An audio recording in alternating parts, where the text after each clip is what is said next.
At the moment you realize that you did everything you could, you talked, explained, demanded attention from the other person, when you realize that your investment turned into insistence, that you as a person has no importance for the other one, it's time to back down.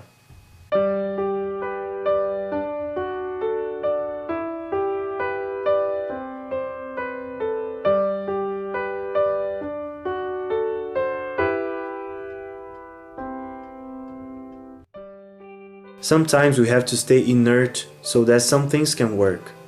One should stay quiet, still, and wait to see if what you planted is going to flourish or not. In this case, concerning relationships, maybe it's time to disappear. Stop calling, texting, stop following on social media or physically.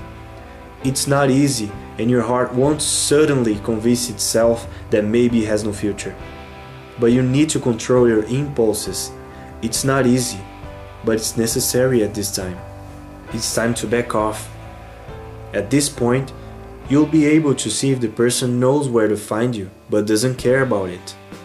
If they met your qualities and virtues, but doesn't value it. Allow yourself to stop hearing so much no's that tired your spirit already. Give yourself time to see if the person got used to your presence, and because of this, you don't see a smile anymore when you show up.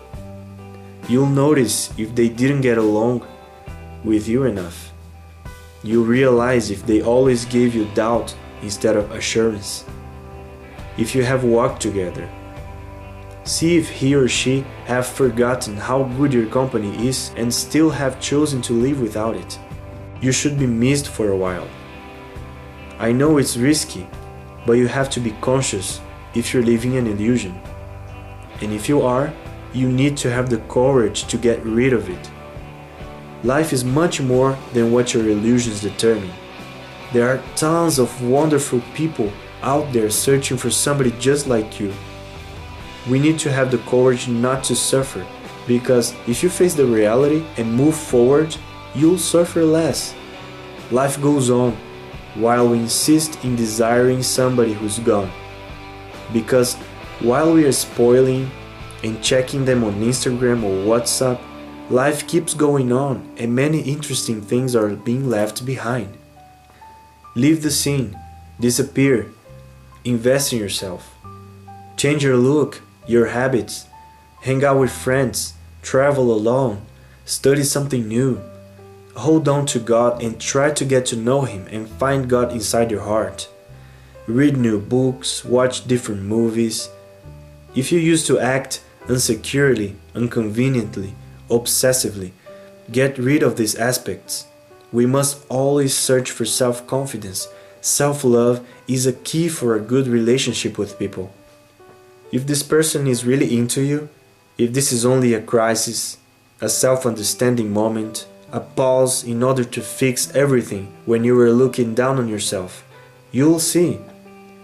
He or she will come after you, their feelings will connect to yours, and you'll both start walking on the same direction. But if nothing happens, if they don't miss you, have in mind that this is the best thing that could have happened. Because what you thought that existed, actually, it doesn't. Do you understand?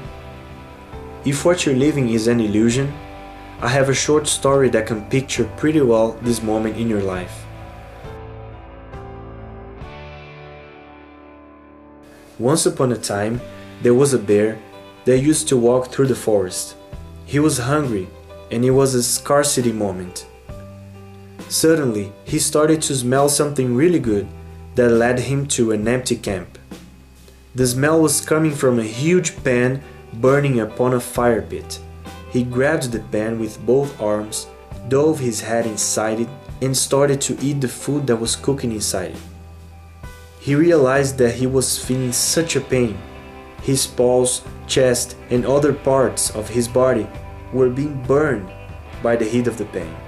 The bear had never felt that and interpreted that pain as something that was trying to get the food from him. So he started to moan loudly, and the more he hurt, the tighter he grabbed the pain. And the more pain, the more screaming. the more tighter he held it.